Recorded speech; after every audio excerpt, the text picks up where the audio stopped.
भूगोल विषय के पढ़ाने के साथ साथ मैं टेस्ट सीरीज भी ले चल रहा हूँ। 2 टेस्ट सीरीज मैंने अब तक कंप्लीट किए हैं। तीसरा टेस्ट सीरीज आज है। इसमें भूगोल विषय में जो मैंने पढ़ाया है उसमें आप अपने ज्ञान का परीक्षण कर सकते हैं। साथ ही मैं पहले से कहता रहा हूँ कि टेस्ट सीरीज में मैं ऐसे प्रश्नों को शामिल करता हूँ जो मैंने उल्लिखित नहीं किए हैं पढ़ाते समय। कुछ तथ्य छूट जाते हैं, उन्हें भी मैं शामिल कर लेता हूँ। यानी कि टेस्ट सीरीज में वो सब कुछ शामिल हो जाता है जो कि अध्ययन करते समय अध्ययन वीडियो में छूट गया है। इसलिए टेस्ट सीरीज से आप जुड़े रहिए, इसे लगातार देते रहिए। ये काफ़ी रोचक भी है। हमेशा अपने ज्ञान का परीक्षण करना कहीं ज़्यादा रोचक होता है पढ़ने के बजाय, है ना। कुछ लोगों को समस्या आती है मेरे वीडियोस देखने में। मैं 2 मिनट समय लेना चाहूँगा। जब भी आप मेरा कोई वीडियो देखते हैं ऑनलाइन, ठीक है, मान लेते हैं कि आपने मेरा ये वीडियो क्लिक किया, ठीक है। जब भी मेरा आप कोई वीडियो देखते हैं तो उसके नीचे टारगेट विद आलोक लिखा होता है और ये मेरे चैनल का साइन है, ठीक है। इमेज मेरे चैनल का जो गोल गोल दिखाई दे रहा है ना। मान लेते हैं इसे क्लिक करके आप देख रहे हैं, ठीक है। तो आप जब क्लिक करके देखते हैं तो नीचे टारगेट विद आलोक लिखा रहता है। ये देखिए यहाँ पे टारगेट विद आलोक लिखा है, ओके। और बगल में गोल गोल तस्वीर बनी हुई है। तो आप या तो टारगेट विद आलोक टच करिए या फिर वो बोर्ड टच कर दीजिए जो कि तस्वीर में दिखाई दे रहा है। टच करते ही आप मेरे चैनल पर चले जाते हैं, ठीक है। उसे टच करते ही आप मेरे चैनल पर चले जाते हैं। ये मेरा चैनल पर आपको अगर मेरे सारे वीडियोस देखने हैं तो सबसे पहले तो यहाँ पे आपको सब्सक्राइब का ऑप्शन दिखेगा। यहाँ पे नहीं दिख रहा क्योंकि मेरा चैनल है, तो मेरे चैनल में मुझे सब्सक्राइब का ऑप्शन नहीं दिखेगा। आप जरूर सब्सक्राइब कर लीजिए जैसे ही आपको सब्सक्राइब का ऑप्शन दिखे, ठीक है। ये मेरा चैनल और ये मेरे चैनल के तमाम वीडियोस है ना। मेरे चैनल पर प्ले लिस्ट है। प्ले लिस्ट में जाते ही आपकी सारी समस्या का समाधान हो जाएगा। क्या पढ़ें, कैसे पढ़ें, एग्जाम स्ट्रेटजी क्या हो। प्ले लिस्ट जैसे ही क्लिक करेंगे देखिए अलग अलग प्ले लिस्ट आएंगे। इसमें भारतीय इतिहास की वीडियोज़ हैं, है ना। इसमें भारत का भूगोल है, 46 वीडियो है भारत के भूगोल के। क्लिक करेंगे तो 46 वीडियो आपको दिखाई देंगे। इसी तरह से मोटिवेशन में 7 वीडियो हैं। ज्योग्राफी टेस्ट सीरीज में 2 वीडियो हैं। तीसरा टेस्ट सीरीज आज मैं लेने जा रहा हूँ, है ना। इसके अलावा पीसीएस परीक्षा 2017 के लिए स्ट्रेटजी और किताबों के नाम 4 वीडियो मैंने डाले हैं। जैसे इसको क्लिक करते हैं तो पीसीएस परीक्षा के लिए स्ट्रेटजी और किताबों के नाम मैंने इन वीडियोस में डाल रखे हैं, आप देख सकते हैं। पहले प्ले लिस्ट में जाइए तो सही। तो मैं ये कह रहा हूँ कि जब भी आप मेरा कोई वीडियो देखते हैं, मान लेते हैं कि ये आपका होम पेज है ना, इसमें अलग अलग वीडियोस होते हैं, लेकिन मेरा ये वीडियो है, यहाँ पे आपने क्लिक किया, ठीक है, देखने के लिए। तो नीचे टारगेट विद आलोक लिखा हुआ है, इसे टच करते ही आप मेरे चैनल पर चले जाएंगे। बगल में देखिए सब्सक्राइब लिखा हुआ है। अगर अब तक आपने सब्सक्राइब नहीं किया है तो सब्सक्राइब कर लीजिए, ये बहुत ज़रूरी है। और इसे टच करके आप मेरे चैनल पर चले जाएंगे, है ना। सब कुछ देखना चाहते हैं तो प्ले लिस्ट में जाइए। प्ले लिस्ट में सब कुछ क्रमवार दिया हुआ है। जैसे भारत का भूगोल, तो भारत का भूगोल के जितने भी वीडियोज़ हैं इसे टच करते ही 46 वीडियो एक क्रम से आएंगे, ठीक है। देखिए पहला चैप्टर, दूसरा चैप्टर, तीसरा चैप्टर, चौथा चैप्टर, 5वां चैप्टर, इसी तरह 6वां, 7वां, 8वां, सभी चैप्टर आपको बारी बारी इसमें मिलेंगे, है ना। तो प्ले लिस्ट में जरूर जाइए, तभी आपको मैं जो बातें कह चुका हूँ, ऐसा तो है नहीं है कि मैं जो बातें 15 दिन पहले बता चुका हूँ वही फिर से बताने लगूँ, वो बहुत ही बोरिंग हो जाएगा। ये आपकी ड्यूटी है, आपका कर्तव्य है कि जो बातें मैं बोल चुका हूँ उसे जाके प्ले लिस्ट में सुनिए।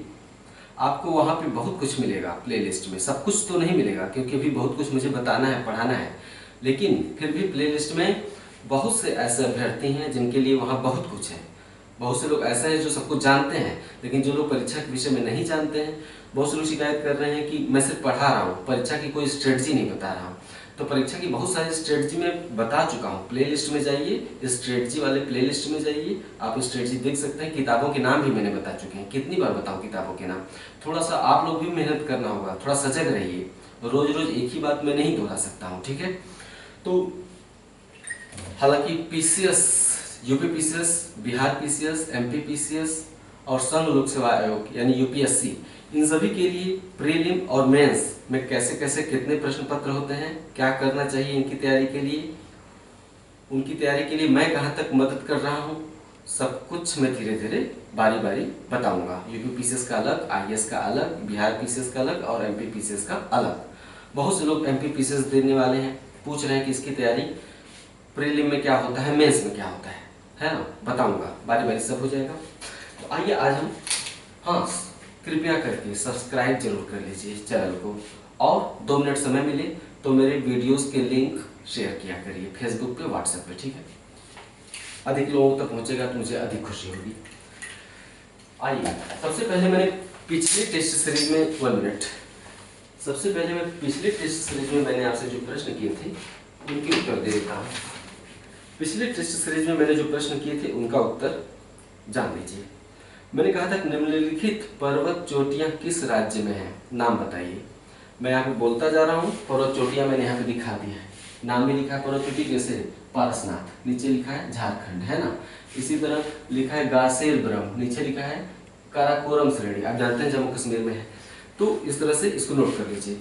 देवरमाली केरला में कार्डामम पहाड़ी पर, यह है देवरमाली, केरला में कार्डामम पहाड़ी पर है ना। इसी तरह से देखते जाइए, गासेर ब्रह्म जम्मू कश्मीर में काराकोरम श्रेणी पर, कामेत चोटी उत्तराखंड में, राकापोशी शिखर जम्मू कश्मीर में जास्कर हिल पर, गुरु शिखर चोटी राजस्थान में अरावली पर्वत पर, ब्लू माउंटेन मिजोरम में, ब्लू माउंटेन मिजोरम में, पारसनाथ चोटी झारखंड में। वास्तव में पारसनाथ जो चोटी है वो झारखंड में है, और छोटा नागपुर पठार की सबसे ऊंची चोटी है। सवाल पूछा गया है, पूछा जाएगा आगे भी। नेक्स्ट, मलयगिरी और नीमगिरी पर्वत चोटियां किस राज्य में है, उड़ीसा में है। आप राज्यों की अवस्थिति तो आप समझ ही रहे हैं कि जैसे ही मैं उड़ीसा बोलूंगा आप इधर तो देखेंगे नहीं, निश्चित तौर पर इधर ही देखेंगे, क्योंकि आप जान चुके हैं कि उड़ीसा इधर ही है। तो यहाँ लिखा है मलयगिरी, यहाँ लिखा है नीमगिरी, है ना। नेक्स्ट, बेलाडीला छत्तीसगढ़ में बस्तर पठार पर, बेलाडीला चोटी छत्तीसगढ़ में बस्तर पठार पर, यहाँ पर लोहा पाया जाता है, लोहे का बड़ा भंडार पाया जाता है यहाँ पे। धूपगढ़ चोटी मध्य प्रदेश में सतपुड़ा पहाड़ी पर, सतपुड़ा पहाड़ी के अंतर्गत महादेव पहाड़ी पर, सतपुड़ा पहाड़ी पश्चिम से पूरब की तरफ 3 पहाड़ियों के रूप में है, राजपीपला, महादेव, मैकाल, तो बीच वाला महादेव पहाड़ी है, उसी पर धूपगढ़ चोटी है मध्य प्रदेश में। नेक्स्ट, बाहमनगढ़ चोटी अमरकंटक चोटी के ठीक उत्तर में बाहमनगढ़ चोटी है, ये भी छत्तीसगढ़ और मध्य प्रदेश की सीमा पर है। जैसे अमरकंटक छत्तीसगढ़ और मध्य प्रदेश की सीमा पर है, बाहमनगढ़ भी छत्तीसगढ़ और मध्य प्रदेश की सीमा पर स्थित चोटी है। नेक्स्ट, कालसूबाई महाराष्ट्र में उत्तरी सह्याद्री की चोटी है, ठीक है, महाराष्ट्र में।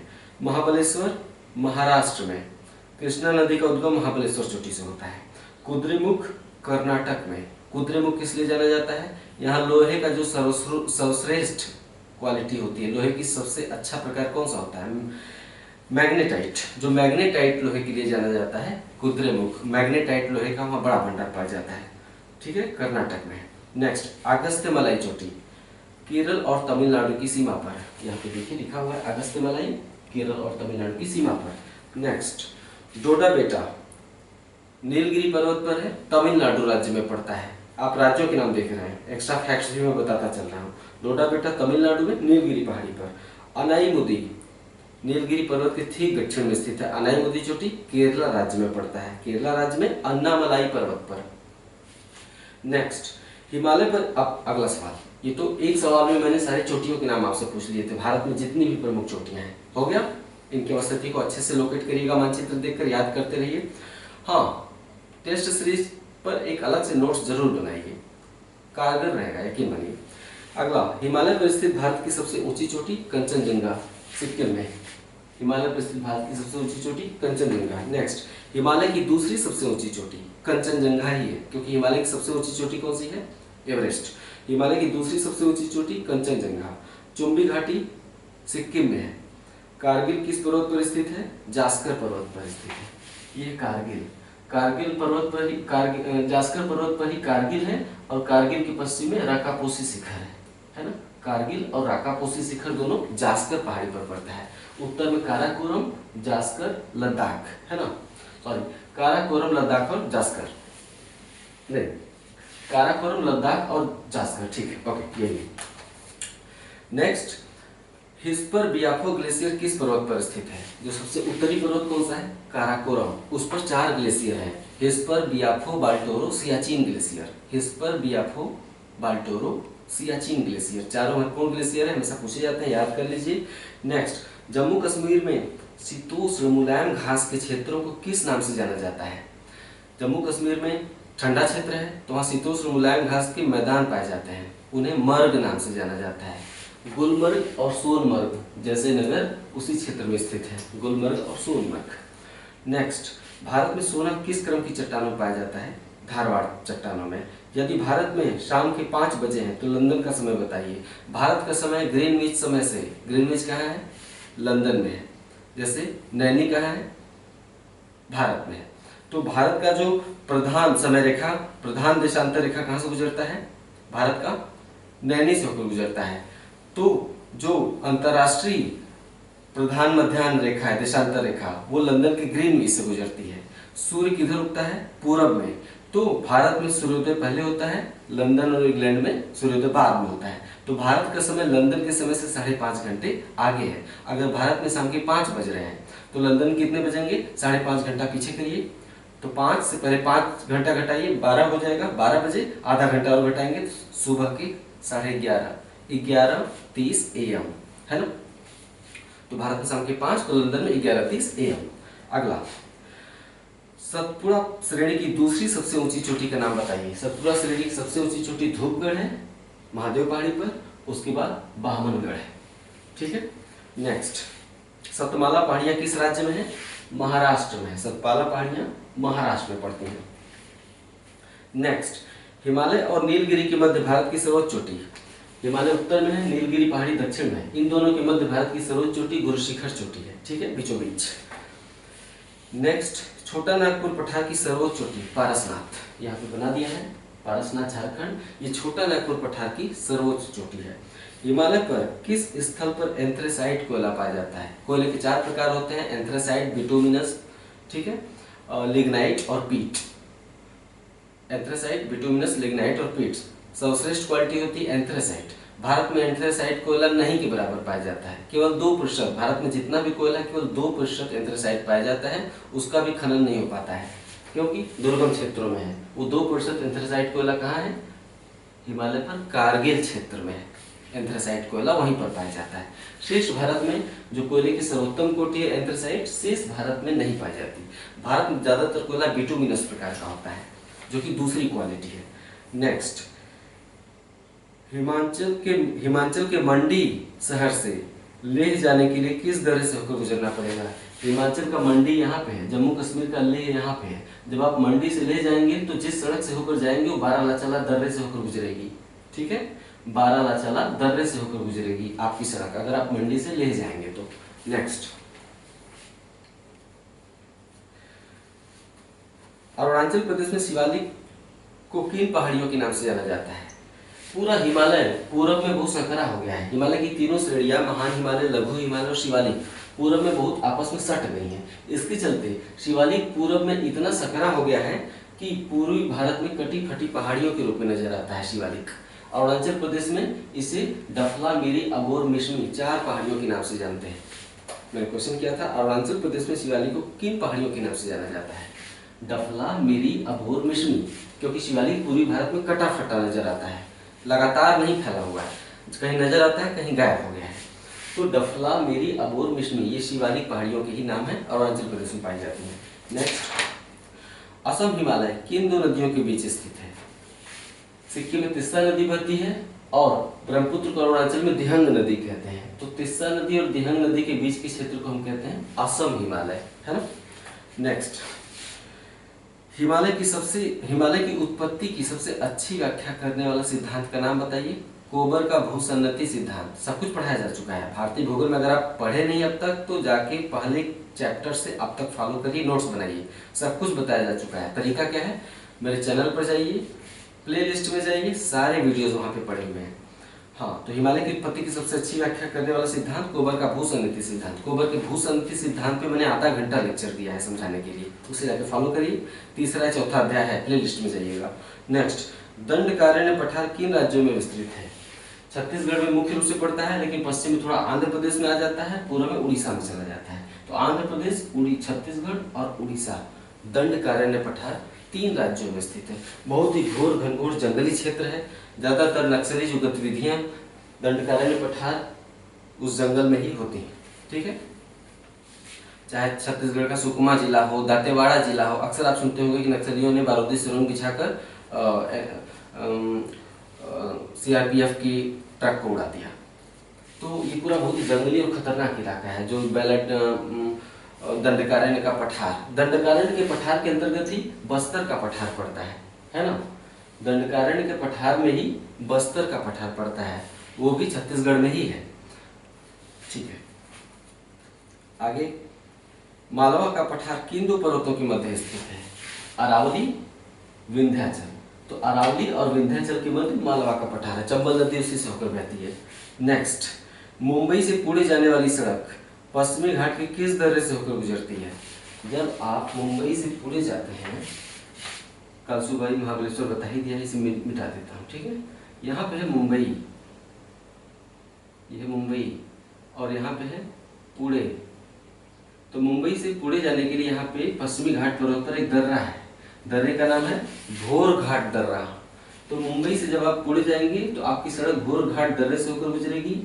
ठीक है, जो NH4 है, राष्ट्रीय राजमार्ग संख्या 4, वो मुंबई से चेन्नई जाती है ना। चेन्नई यहाँ पे राष्ट्रीय राजमार्ग संख्या 4 NH4, वो NH4 भी भोर घाट दर्रे से होकर गुजरता है। रास्ता कैसे है? मुंबई, भोर घाट दर्रा पास किया, ठीक है, पुणे आ गए आप, उसके बाद आप बंगलोर आ गए, फिर बंगलोर से आपकी सड़क चली जाएगी चेन्नई, है ना। तो मुंबई से पुणे या मुंबई से चेन्नई जाने के लिए NH4 के रास्ते से कौन से दर्रे से होकर गुजरना पड़ेगा? भोर घाट। अगला, पाल घाट दर्रा किस राज्य में स्थित है और यह किन 2 पहाड़ियों के मध्य स्थित है? दक्षिण में,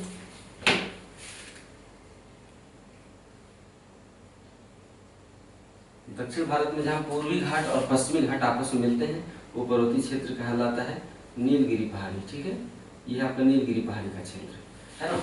नीलगिरी पहाड़ी के दक्षिण में पश्चिमी घाट को क्या कहा जाता है? पश्चिमी घाट यहाँ से शुरू होता है और नीलगिरी के दक्षिण में चला जाता है। यहाँ पे अनामलाई पहाड़ी कहा जाता है, और अनामलाई पहाड़ी के दक्षिण में पश्चिमी घाट को क्या कहा जाता है? कार्डामम पहाड़ी, है ना। पश्चिमी घाट नीलगिरी के दक्षिण में फैला हुआ है, अनामलाई और कार्डामम पहाड़ी। तो नीलगिरी और अनामलाई पहाड़ियों के बीच में एक गैप है। गैप मतलब दर्रा, इसे हम कहते हैं पाल घाट दर्रा, है ना। काले कलर से बना के दिखा दूं। नीलगिरी और अनामलाई पर्वत के बीच ये है पाल घाट दर्रा, पास प्रदान करता है ना, समतल मैदान है वहां पे। तो जो पाल घाट दर्रा है वो केरल राज्य में पड़ता है। वास्तव में असली नाम पलक्काड़ है। पलक्काड़ केरल का एक जिला है, पलक्काड़। तो पाल घाट दर्रा केरल के पलक्काड़ जिले में है ना, इन 2 पहाड़ियों के बीच, अनामलाई और नीलगिरी पहाड़ियों के बीच में। नेक्स्ट, काराकोरम श्रेणी पर स्थित किन्हीं 4 ग्लेशियरों के नाम बताइए। पहले बता चुका हूं, हिस्पर, बियाफो, बाल्टोरो और सियाचिन। नेक्स्ट, काराकोरम श्रेणी के दक्षिण पूर्वी विस्तार को क्या कहते हैं? काराकोरम श्रेणी जब दक्षिण पूर्वी दिशा की तरफ बढ़ती है तो तिब्बत में उसे कैलाश पर्वत कहते हैं। नेक्स्ट, रानीखेत और विंडसर पर्यटन स्थल किस राज्य में है? उत्तराखंड में है। रानीखेत और विंडसर, विंडसर बहुत ही खूबसूरत और शांत प्लेस है। वहाँ पे उसके बारे में लोगों को कम जानकारी है, इसलिए वहाँ पे अपेक्षाकृत नैनीताल जैसी जगहों की अपेक्षा थोड़ी शांति रहती है, क्योंकि उसके बारे में लोग कम जानते हैं। और बहुत ही खूबसूरत जगह है विंडसर, कभी जाइएगा। तो रानीखेत और विंडसर उत्तराखंड में है। काठमांडू घाटी हिमालय की किन 2 श्रृंखलाओं के मध्य स्थित है? हिमालय पर हिमालय की 3 श्रृंखलाएं हैं, 1, 2 और 3। ठीक है, इसे हम कहते हैं वृहद हिमालय, इसे कहते हैं लघु हिमालय, बीच वाले को लघु या मध्य हिमालय। तो वृहद और लघु हिमालय के बीच कहीं कहीं सकरी और खुली घाटियां पाई जाती हैं, यानी 2 पर्वतों के बीच समतल सपाट मैदान, 2 पर्वतों के बीच समतल सपाट मैदान। तो वृहद हिमालय और लघु हिमालय के बीच समतल सपाट घाटियां पाई जाती हैं। ऐसे 3 घाटियां पाई जाती हैं, खुली घाटियां, चौड़े मैदान। ठीक है, पश्चिम में से क्या कहते हैं? कश्मीर घाटी, है ना। हिमाचल प्रदेश में कुल्लू कांगड़ा घाटी और नेपाल में काठमांडू घाटी। क्योंकि वृहद हिमालय और लघु हिमालय यहाँ पे नेपाल में चले जाते हैं, क्योंकि उत्तर प्रदेश में तो हिमालय है नहीं। तो जम्मू कश्मीर, हिमाचल और उत्तराखंड के बाद हिमालय कहाँ चला जाता है? नेपाल में चला जाता है। फिर सिक्किम और अरुणाचल प्रदेश में भारत में प्रकट होता है हिमालय। तो सवाल था कि काठमांडू घाटी हिमालय की किन दो श्रेणियों के बीच है? बृहद और लघु हिमालय के बीच है। कश्मीर घाटी भी, कुल्लू कांगड़ा घाटी भी और काठमांडू घाटी, ये तीनों बृहद और लघु हिमालय के बीचों बीच पड़ते हैं। अगला सवाल था बुग्याल क्या है? उत्तराखंड में लघु हिमालय के ढालों पर शीतोष्ण मुलायम घास के मैदान को, उत्तराखंड में लघु हिमालय की ढाल पर शीतोष्ण मुलायम घास के मैदान को क्या कहते हैं? बुग्याल या पयाल, बुग्याल या पयाल नाम से जाना जाता है। ये क्या है? घास के क्षेत्र है, मुलायम घास के क्षेत्र। नेपाल में लघु हिमालय को किस नाम से जाना जाता है? लघु हिमालय या मध्य हिमालय, है ना, बीच वाला। लघु हिमालय, मध्य हिमालय के जम्मू कश्मीर क्या कहते हैं? पीर पंजाल। हिमाचल प्रदेश में क्या कहते हैं? धौलाधार। नेपाल में क्या कहते हैं? नाक्टिबा और महाभारत श्रेणी। ठीक है, पीर पंजाल, धौलाधार, नाक्टिबा और महाभारत श्रेणी के नाम से नेपाल में जानते हैं। नेक्स्ट, बृहद हिमालय और लघु हिमालय के मध्य 3 चौड़ी और खुली घाटियां पाई जाती हैं। तीनों के नाम बताइए। अभी मैंने बताया बृहद और लघु के बीच 3 चौड़ी और खुली घाटियां, तीनों के नाम मैं बता चुका हूं। नेक्स्ट, श्रीनगर से लेह जाने वाली सड़क किस दर्रे से होकर गुजरती है? श्रीनगर से जब आप लेह जाएंगे, यह आपका लेह और यहाँ पे दर्रा है जोजिला, बोरजिल, एक मिनट देखें, जोजिला ही है, यहाँ पे है जोजिला दर्रा। ठीक है, जब आप श्रीनगर से लेह जाएंगे तो आपको जोजिला दर्रे से होकर गुजरना पड़ता है। नेक्स्ट, कौन सा राष्ट्रीय राजमार्ग बनिहाल दर्रे से होकर गुजरता है? इसको थोड़ा ढंग से समझा दें।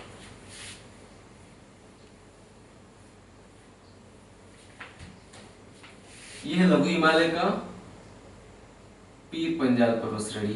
ठीक है, लघु हिमालय का पीर पंजाल पर्वत श्रेणी। यहाँ पे है आपका जम्मू, वैष्णो देवी माता मंदिर यहीं पे है, और यहाँ पे है श्रीनगर।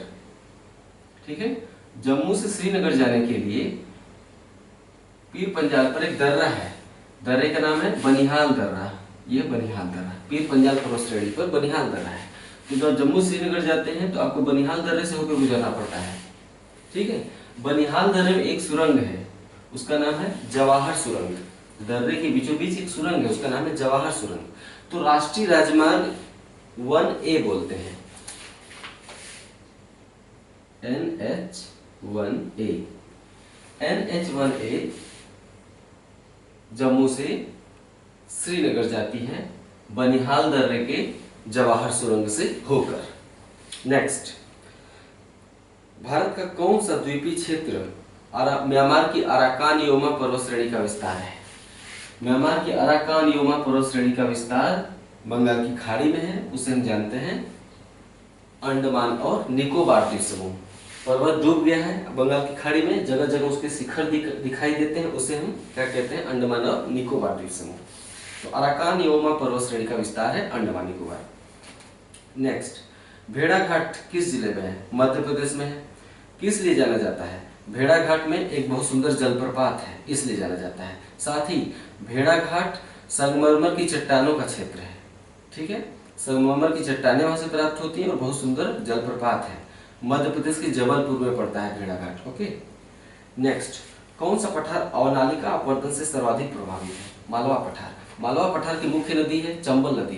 चंबल नदी ने मालवा पठार को अपवर्तित करके बीहड़ खड्ड में बदल दिया है, यानी पठार में जगह जगह नालियां बन गई हैं। जैसे गहरी गहरी सड़क होती है ना, गहरी गहरी सड़क, तो जगह जगह गहरी गहरी नालियों की तरह ऐसे घूमती हुई सड़क गुजरती है। सड़क नहीं है वो, नदी नहीं, बह बह कर जगह जगह से गड्ढा कर दिया है वहां पे, तो उसे हम कहते हैं अवनालिका अपवर्तन या बीहड़ खड्ड। तो कौन सा पठार अवनालिका अपवर्तन से सर्वाधिक प्रभावित है? मालवा पठार। कौन सी नदी अवनालिका अपवर्तन के लिए कुख्यात है? चंबल नदी। ठीक है, चंबल नदी ने किस पठार पर अवनालिका अपवर्तन किया है? मालवा पठार पर। ऑपरेशन मेघदूत क्या है? भारतीय सेना ने 1984 में सियाचिन ग्लेशियर से, सियाचिन ग्लेशियर कहाँ है? काराकोरम श्रेणी पर 4 ग्लेशियर के नाम मैंने बताया ना, उसी में एक है सियाचिन ग्लेशियर। तो भारतीय सेना ने 1984 में सियाचिन ग्लेशियर से पाकिस्तान सेना को पीछे ढकेलने के लिए, पीछे भेजने के लिए एक ऑपरेशन शुरू किया था जिसका नाम है ऑपरेशन मेघदूत। ठीक है, तब से लेकर आज तक सियाचिन ग्लेशियर विवाद का विषय रहा है, मतलब दोनों देशों में तनाव रहा है उसे लेकर। नेक्स्ट, भारत का कौन सा स्थान 3 सागरों का संगम कहलाता है? केप केमोरिन सबसे दक्षिण क्षेत्र है, तमिलनाडु के अंतर्गत पड़ता है केप केमोरिन, या हिंदी में बोलते हैं कन्याकुमारी। केप कैमोरिन या कन्याकुमारी, तो इसे 3 सागरों का संगम कहते हैं, बंगाल की खाड़ी, अरब सागर, मन्नार की खाड़ी, है ना। आजादी के बाद भारत सरकार ने किन किन क्षेत्रों को पुर्तगालियों के कब्जे से मुक्त कराया था? आजादी के बाद भारत सरकार ने 4 क्षेत्रों को पुर्तगालियों के कब्जे से मुक्त करवाया था, ठीक है। दादर, नगर हवेली, ये दोनों अलग अलग थे पहले, दादर नगर हवेली,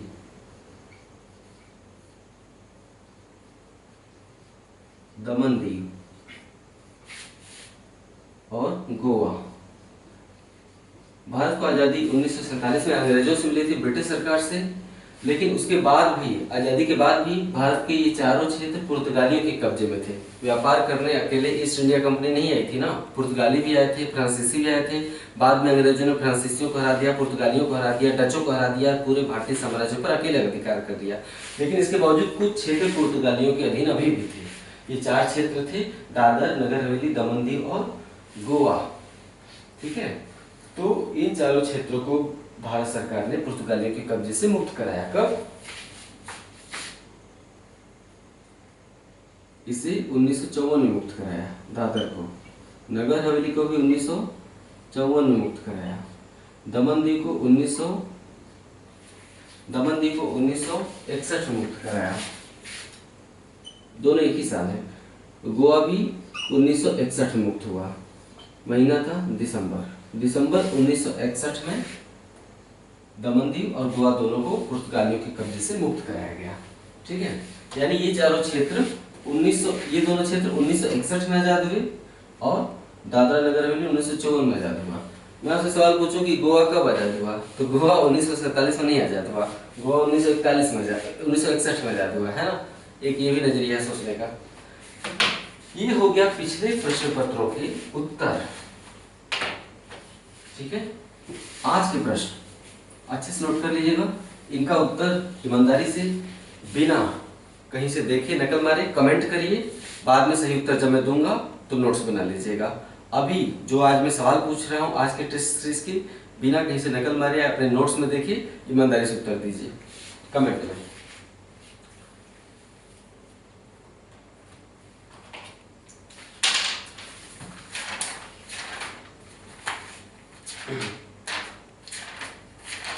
हाँ,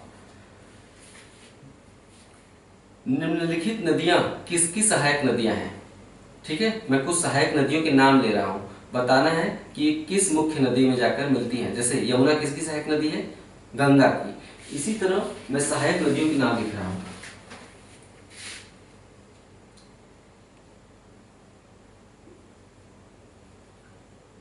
सहायक नदी, मुख्य नदी, तो ये स्थान खाली रहेगा। ओके, आपको सहायक नदी के आगे भरना पड़ेगा कि उसकी मुख्य नदी कौन सी है, यानी किसकी सहायक नदी है ये। तो मैं लिखते जा रहा हूं शिगार, आप इसे नोट कर लीजिएगा, सुन रहे होंगे।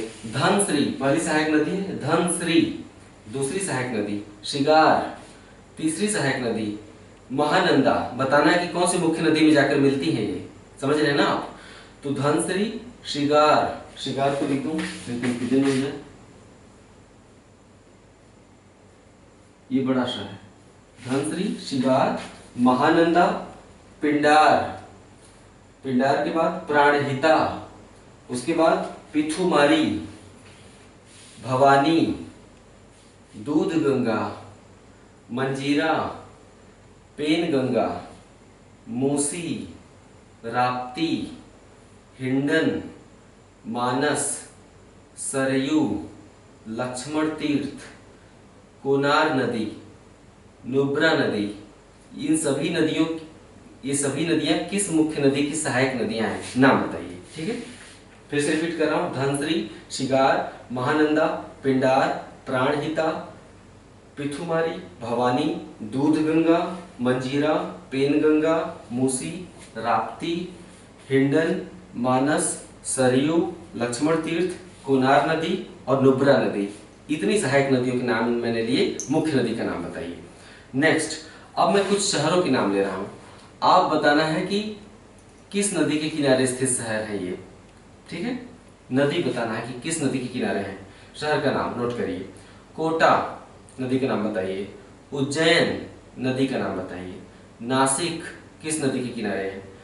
बांदा उत्तर प्रदेश में पड़ता है, बांदा किस नदी के किनारे है। अहमदाबाद किस नदी के किनारे है। संभलपुर छत्तीसगढ़ में है ना, संभलपुर किस नदी के किनारे है। जाजपुर उड़ीसा में पड़ता है, जाजपुर किस नदी के किनारे है। जमशेदपुर किस नदी के किनारे है। धनबाद किस नदी के किनारे है। शिव समुद्रम किस नदी के किनारे है। पंढरपुर महाराष्ट्र में है, पंढरपुर किस नदी के किनारे है। पंढरपुर मराठा शिवाजी का जब समय काल था उस समय धार्मिक गतिविधियों का केंद्र हुआ करता था, या भारत में जब मध्यकाल में धार्मिक आंदोलनों का उदय हुआ था, है ना। तो आप जब पढ़ते हैं कि गुरु तुकाराम ने पंढरपुर को अपना केंद्र बनाया था। नेक्स्ट, मछलीपत्तनम किस नदी के किनारे है। नागपट्टनम किस नदी के किनारे है। हैदराबाद किस नदी के किनारे है। नांदेड़ किस नदी के किनारे है और भड़ौच किस नदी के किनारे है। इन सभी शहरों को बताइए कि किस नदी के किनारे है। अक्सर एग्जाम में पूछा जाता है, इसको कमतर मत समझिएगा, ध्यान से नोट करके कमेंट में उत्तर दीजिए। उत्तर में अगले टेस्ट सीरीज में इसका दूंगा। अगला सवाल है, प्रायद्वीपीय भारत की नदियों में दक्षिण भारत मतलब प्रायद्वीपीय भारत की नदियों महानदी, गोदावरी और कृष्णा पूर्वी तट पर क्रमशः किन शहरों के पास डेल्टा बनाते हैं। यानी महानदी किस शहर के पास डेल्टा बनाती है। डेल्टा वो क्षेत्र है जहां तट के पास पहुंचने से पहले ही नदी कई धाराओं में बट जाती है। उदाहरण के लिए ये महानदी है, तो महानदी यहाँ पे कई धाराओं में बट गई, ठीक है। तो जहां से डेल्टा की शुरुआत होती है ना, महानदी कहाँ पर अपना डेल्टा बनाती है, इस शहर के पास बनाती है। इस शहर का नाम बताइए। तो महानदी, गोदावरी और कृष्णा पूर्वी तट पर क्रमशः किन शहरों के पास डेल्टा बनाती है, नाम बताइए। यमुना की कौन सी सहायक नदी इटावा के पास आकर मिलती है। यमुना की कौन सी सहायक नदी उससे उत्तर प्रदेश में इटावा के पास आकर मिलती है। अगला, कौन सी नदी बंदरपूंछ चोटी के पास से निकलती है। बंदरपूंछ चोटी उत्तराखंड में कौन सी नदी बंदरपूंछ चोटी के पास से निकलती है। अगला सवाल, सतोपंथ हिमानी से निकलने वाली नदी का नाम बताइए। नेक्स्ट क्वेश्चन, सूरमा नदी किस राज्य से निकलती है। नेक्स्ट, गंगा नदी कितने राज्यों से होकर बहती है। नेक्स्ट, गंगा डॉल्फिन, उसको देसी भाषा में सूंस कहते हैं, सूंस। तो गंगा डॉल्फिन अर्थात सूंस को किस वर्ष राष्ट्रीय जलीय जीव घोषित किया गया था। नेक्स्ट, ताप्ती नदी कितने राज्यों से होकर बहती है। अगला सवाल, अमरकंटक पठार पर कौन सा अपवाह प्रतिरूप पाया जाता है। जब मैं नदियां पढ़ा रहा था तो अपवाह प्रतिरूप बताया था, है ना। वृक्षाकार, अरीय, अपकेंद्रीय, समानांतर, है ना, और भी बहुत से बताए थे। तो अमरकंटक पठार पर कौन सा अपवाह प्रतिरूप पाया जाता है, सवाल बहुत महत्वपूर्ण है ये। पश्चिमी तट पर कौन सा अपवाह प्रतिरूप पाया जाता है। पश्चिमी घाट के पश्चिम जो समतल मैदान है उस पर कौन सा अपवाह प्रतिरूप पाया जाता है। नेक्स्ट, उत्तर भारत के मैदान में कौन सा अपवाह प्रतिरूप पाया जाता है ना। यमुना गंगा नदी का जो क्षेत्र है वहाँ कौन सा अपवाह प्रतिरूप पाया जाता है। अपवाह प्रतिरूप मतलब नदियाँ जब बहती हैं तो किस तरह की प्रतिरूप को तैयार करती हैं। उदाहरण के लिए, एक नदी जब पूर्व की ओर बह रही है तो उत्तर और दक्षिण से तमाम नदियां उससे आकर मिलती हैं, है ना, ऐसे ऐसे। साथ ही सहायक नदियों की भी उप सहायक नदियां होती हैं। सहायक नदियों की भी उप सहायक नदियां होती हैं। ये पूरा क्षेत्र मिलकर कैसा लग रहा है, जैसे कोई सूखा हुआ पेड़ हो, वृक्ष, है ना। अगर इसे आप जमीन मान लीजिए, इसे आसमान मान लीजिए, इसे धरातल, तो ये वृक्ष की नुमा नजर आता है। ऐसे अपवाह प्रतिरूप को क्या कहते हैं, वृक्षाकार। तो उत्तर भारत के मैदान में किस प्रकार का अपवाह प्रतिरूप पाया जाता है। नेक्स्ट, देवप्रयाग में कौन सी दो नदियों का संगम होता है। देवप्रयाग उत्तराखंड में है, किन दो नदियों का संगम होता है वहां पे। नेक्स्ट, प्रायद्वीपीय भारत पठार से या प्रायद्वीपीय पठार से सीधे गंगा नदी में आकर मिलने वाली दो नदियों का नाम बताइए। ऐसे तो चंबल भी प्रायद्वीपीय भारत के पठार से निकलती है, ठीक है, लेकिन चंबल यमुना नदी में मिल जाती है, ठीक है। चंबल पहले यमुना नदी में गिरती है, फिर यमुना नदी के माध्यम से गंगा नदी में गिरती है, और फिर गंगा नदी के माध्यम से बंगाल की खाड़ी चली जाती है। सोचिए, चंबल नदी का जो पानी है कहाँ गिरता है? बंगाल की खाड़ी में, लेकिन सीधे नहीं गिरता है। सीधे किस में गिरता है? यमुना नदी में। उसका पानी यमुना नदी के माध्यम से गंगा नदी में आता है, फिर गंगा नदी के माध्यम से चलाता है बंगाल की खाड़ी में। तो मेरा सवाल ये है कि प्रायद्वीपीय पठार से निकलकर सीधे गंगा नदी में आकर मिलने वाली दो नदियों का नाम बताइए। नेक्स्ट, प्रायद्वीपीय भारत के पठार का ढाल किस दिशा में है? पठारी भारत का ढाल किस दिशा में है? नेक्स्ट, माउंट धुलियार चोटी किस द्वीप पर स्थित है? नेक्स्ट, व्हीलर द्वीप किस नदी के मुहाने पर है? व्हीलर द्वीप बंगाल की खाड़ी में उड़ीसा के तट पर पड़ता है। मैं पूछ रहा हूं किस नदी के मुहाने पर है? नेक्स्ट, वैगाई नदी किस राज्य में बहती है और किस सागर में गिरती है? कौन सी नदी? वैगाई किस राज्य में बहती है और किस सागर में अपना मुहाना बनाती है? नेक्स्ट, पीर पंजाल श्रेणी किस राज्य में है? नेक्स्ट, प्रायद्वीपीय भारत का सर्वोच्च बिंदु किस पहाड़ी पर स्थित है? ध्यान से सुनिए, प्रायद्वीपीय भारत है दक्षिण भारत, जो दक्षिणी सिरा है। प्रायद्वीपीय भारत का सर्वोच्च बिंदु यानी सबसे ऊंचा स्थल किस पहाड़ी पर स्थित है? नेक्स्ट, क्षेत्रफल की दृष्टि से भारत का सबसे बड़ा हिमालयी राज्य कौन सा है? क्षेत्रफल की दृष्टि से भारत का सबसे बड़ा हिमालयी राज्य जो हिमालय पर स्थित हो कौन सा है? रायलसीमा तट किस राज्य में है? नेक्स्ट, गंडक नदी को नेपाल में किस नाम से जाना जाता है? गंडक गंगा की सहायक नदी है, तो उसे नेपाल में किस नाम से जाना जाता है? नेपाल से निकलती है। नेक्स्ट, कयाल नामक स्थलाकृतियां किस राज्य में है? मैंने बोला कयाल नामक स्थलाकृतियां किस राज्य में है? नेक्स्ट, सर क्रीक नामक स्थल किस राज्य में है? सर क्रीक क्या होता है बताइएगा जरा, मैं आगे समझा दूंगा बाद में जब इसका उत्तर दूंगा अगले टेस्ट सीरीज में। सर क्रीक नामक स्थल किस राज्य में है और क्रीक क्या होता है? क्रीक एक स्थलाकृति होती है, वो क्या होती है बताइएगा। नेक्स्ट, लक्षद्वीप का सबसे बड़ा द्वीप कौन सा है? लक्षद्वीप केरल के बगल में अरब सागर में पड़ता है, उसका सबसे बड़ा द्वीप का नाम बताइए। नेक्स्ट, छोटा नागपुर पठार से निकलकर सीधे बंगाल की खाड़ी में गिरने वाली 3 प्रमुख नदियों का नाम बताइए। छोटा नागपुर पठार से निकलकर, ठीक है, छोटा नागपुर पठार से निकलकर सीधे बंगाल की खाड़ी में गिरने वाली 3 प्रमुख नदियों का नाम बताइए। नेक्स्ट, प्रायद्वीपीय भारत के नेक्स्ट, अंडमान निकोबार का सबसे बड़ा द्वीप कौन सा है? नेक्स्ट, तमिलनाडु राज्य की सबसे ऊंची पर्वत चोटी का नाम बताइए। तमिलनाडु राज्य की सबसे ऊंची पर्वत चोटी का नाम बताइए, पीक का नाम बताइए। नेक्स्ट, पाट नामक पठारी क्षेत्र है ना, जैसे इसके पहले वाले वीडियो में मैंने आपसे बोला था कि मालनड, पहले वाले टेस्ट सीरीज में मैंने पूछा था कि मालनड नामक पहाड़ी क्षेत्र किस राज्य में है? पठारी क्षेत्र मैंने बताया था तमिलनाडु में है मालनड। उसी तरह पाट नामक पठारी क्षेत्र किस राज्य में है? नेक्स्ट, दुनिया की सबसे विश्वासघाती नदी किसे कहा जाता है? दुनिया की सबसे बड़ी विश्वासघाती नदी का नाम बताइए। नेक्स्ट, भारत में नदियों द्वारा निर्मित, नदियां तमाम तरह की स्थलाकृतियां बनाते हुए चलती हैं, ठीक है। जैसे नदी चलते हुए रास्ते में जो झील बना देती है उसे हम गोखुर झील कहते हैं। गोखुर झील कैसे बनती है ये हम नदी चैप्टर में बता चुके हैं। इसी तरह नदियां विसर्ग बनाती हैं, जब घूमते हुए सांप की तरह चलती हैं तो उसे विसर्ग कहते हैं। नदियां और भी बहुत सी स्थलाकृतियां बनाती हैं, तो इन्हीं स्थलाकृतियों के नाम ले रहा हूँ। मैं पूछ रहा हूँ, भारत में नदियों द्वारा निर्मित लटकती घाटी, अधः कर्तित विसर्ग, लटकती घाटी, अधः कर्तित विसर्ग और संप्राय मैदान का उदाहरण किस पठार पर मिलता है? रिपीट कर रहा हूँ, भारत में नदियों द्वारा निर्मित लटकती घाटी, अधः कर्तित विसर्ग और संप्राय मैदान का उदाहरण किस पठार पर मिलता है? नेक्स्ट, पूर्वोत्तर भारत किस भूकंप जोन में शामिल है? पूर्वोत्तर भारत किस भूकंप जोन में शामिल है? नाम बताइए। भारत में कितने भूकंप जोन है? उत्तर दीजिए। प्रायद्वीपीय भारत में किस नदी का अपवाह तंत्र या जल ग्रहण क्षेत्र सबसे बड़ा है? प्रायद्वीपीय भारत में किस नदी का जल ग्रहण क्षेत्र या अपवाह तंत्र, पूरी नदियों का, सहायक नदियों समेत जो सिस्टम होता है उसे क्या कहते हैं? अपवाह तंत्र या जल ग्रहण क्षेत्र। तो प्रायद्वीपीय भारत में किस नदी का जल ग्रहण क्षेत्र सबसे बड़ा है? नेक्स्ट, कौन सी नदी का उद्गम बैतूल पठार है? सतपुड़ा श्रेणी के दक्षिण में बैतूल पठार है, तो कौन सी नदी का उद्गम बैतूल पठार है?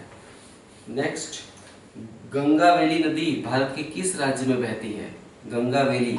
नेक्स्ट, महावेली गंगा नदी किस देश में बहती है? महावेली गंगा। नेक्स्ट, कृष्णा नदी कितने राज्यों से होकर प्रवाहित होती है? कृष्णा नदी कितने राज्यों से होकर प्रवाहित होती है? इसका उत्तर तैयार कीजिए। अगर आपने ईमानदारी पूर्वक मेरे क्लासेस किए हैं तो किताब कापी बिना देखे करिएगा। ठीक वैसे ही जैसे एग्जाम हॉल में ईमानदारी बरतनी पड़ती है, न कोई किताब होता है न नोट्स, इसी तरह अपने दिमाग पर जोर डाल के कमेंट करिए। सही उत्तर कल या परसों में टेस्ट सीरीज में थोड़ा सा तेज ले चलूंगा। इसका कई कारण है। क्यों? टेस्ट सीरीज में मैं जैसे प्रश्न पूछ रहा हूँ उसे आप हल करने का अगर 10% भी प्रयास करेंगे तो यकीन मानिए आपके पढ़ने के तरीके में शार्पनेस आएगी, सुधार, कि हम पढ़ें कैसे, फैक्ट्स को किस नज़रिए से देखें, है ना। तो तथ्यों को देखने का एक अलग नज़रिया बनता है जब आप टेस्ट सीरीज ज्वाइन करते हैं। ठीक है, क्या हुआ आपके पास आंसर शीट नहीं है, आप कमेंट बॉक्स है ना मेरा, कमेंट बॉक्स में उत्तर दीजिए सारे प्रश्नों के। कल या परसों में मैं इसका उत्तर दूंगा, साथ ही नए प्रश्न पूछूंगा। टेस्ट सीरीज चलती रहेगी। ओके, ठीक है, नमस्कार।